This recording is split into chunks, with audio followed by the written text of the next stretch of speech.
Li bajarê Dêrikê peymangeha bilind a hunerê ya Rojavayê Kurdistanê salvegera yekemîn damezrandina xwe bişayekê pîroz kir. Xelkê Dêrikê xwendekarên peymangehê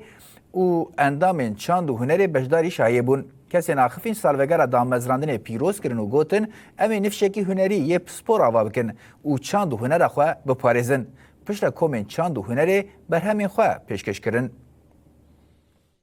وەکی کو هەواڵە ژی گوت پڕ بزەحمەتی دەرباز بوو لێ ئەنجامێکی پڕ بلند کرد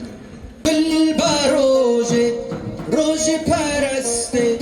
شەنگا ڕۆژێ ڕۆژی بەبەستان ئامانج دیار کرد غێری نالەیلا لە ڕۆژێ مەیلا سبەحی و شەهلا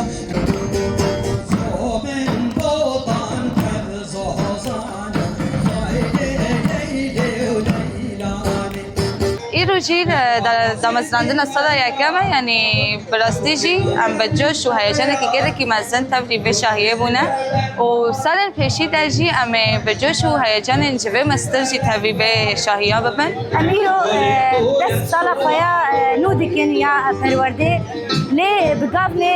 خورتر ببلان داغرتي براستيجي باستراتيجيكا دها خورتر دما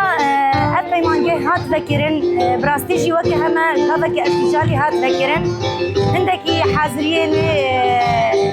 اواكي لازم بس هات نكرن جمارة خندقاري كتب يقول زبكي كم تربوش قصة راسي صلاة يكمي جبوي ما صلاة بر خوشبو تابي زحمتي خوا تابي كيف خوشين خوا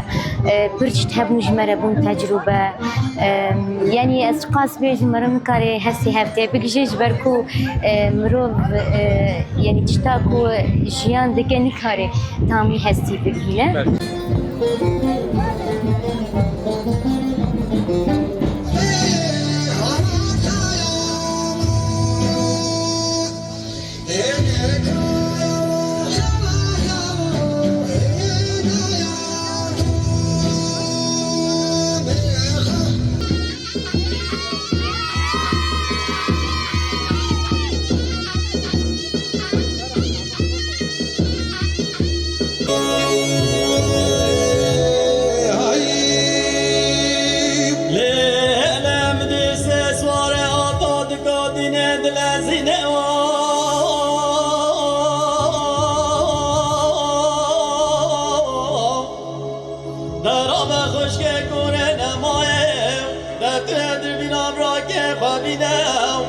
Da وزل غم و دل آواز